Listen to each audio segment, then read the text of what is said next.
بسم اللہ الرحمن الرحیم۔ حضرت آدم علیہ السلام کی فرشتوں پر علمی برتری۔ حضرت آدم علیہ السلام کو اللہ تعالیٰ نے اپنے ہاتھوں سے تخلیق فرما کر بلند مرتبہ عطا کیا، فرشتوں سے سجدہ کروا کر آپ علیہ السلام کے شرف و منزلت پر مہر تصدیق لگا دی، پھر آپ علیہ السلام کو مختلف چیزوں کے نام سکھا کر فرشتوں پر علمی برتری ثابت کی۔ جب اللہ عز و جل نے وہی نام فرشتوں سے پوچھے تو فرشتوں نے عرض کیا، ہمیں تو صرف وہی علم ہے جو آپ نے ہمیں عطا کیا، فرمان الہی ہے۔ اور اللہ نے آدم علیہ السلام کو تمام اشیاء کے نام سکھا دیے، پھر ان چیزوں کو فرشتوں کے سامنے پیش کیا اور فرمایا، مجھے ان چیزوں کے نام بتاؤ اگر تم سچے ہو۔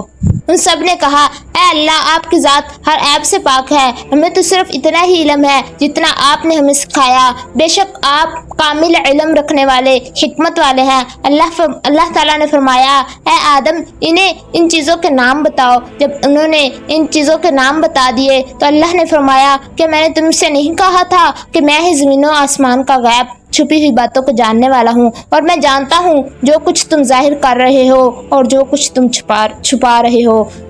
حضرت حوا کی پیدائش اور جنت میں رہنے کا حکم۔ حضرت حوا علیہ السلام کی پیدائش سے پہلے حضرت آدم علیہ السلام اکیلے تھے، ان کا کوئی ہم جنس نہیں تھا۔ اللہ سبحانہ تعالیٰ نے ان کی دل جوئی اور تسکین کے لیے انہی کے جسم میں سے بائیں طرف کی چھوٹی پسلی سے حضرت حوا علیہ السلام کو پیدا فرمایا اور ان کی بیوی بنا کر انہیں جنت میں رہنے کا حکم دیا۔ فرمان الہی ہے، وہی اللہ ہے جس نے تمہیں ایک جان سے پیدا کیا اور اسی سے اس کی بیوی پیدا کی تاکہ وہ اس بیوی سے سکون حاصل کرے۔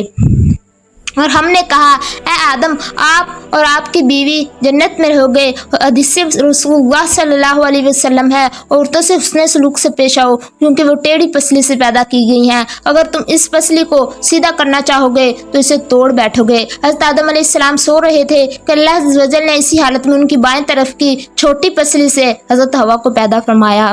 ابلیس کی انسانی دشمنی۔ جب اللہ سبحانہ تعالیٰ نے حضرت آدم و حوا کی عزت و کرام سے نوازتے ہوئے جنت میں رہنے کا حکم دیا، شیطان کو انسان کی عزت و تکریم برداشت نہ ہوئی، اس نے اسی وقت سے ہی انسانوں کو گمراہ کرنے کا منصوبہ بنا لیا۔ انسان سے دشمنی کے لیے اس نے اللہ تعالیٰ سے مہلت طلب کی، اللہ عز و جل نے اسے قیامت تک کے لیے مہلت دے دی۔ فرمان الہی ہے، اس شیطان نے کہا، اے اللہ، چونکہ آپ نے مجھے گمراہ کر دیا ہے اس لیے میں ان انسانوں کو گمراہ کرنے کے لیے آپ کی سیدھی راہ پر ضرور بیٹھوں گا، پھر ان پر حملہ کروں گا، ان کے آگے سے بھی، پیچھے سے بھی، دائیں سے بھی، بائیں سے بھی، اور آپ ان میں سے اکثر کو شکر گزار نہ پائیں گے۔ ابلیس نے کہا، اے اللہ، جب کہ آپ نے اس شخص کو مجھ پر فضیلت دے ہی دی ہے تو مجھے قیامت کے دن تک مہلت دے دیجیے، میں اس کی اولاد میں سے چند لوگوں کے علاوہ سب کو ضرور اپنے قابو میں کر لوں گا۔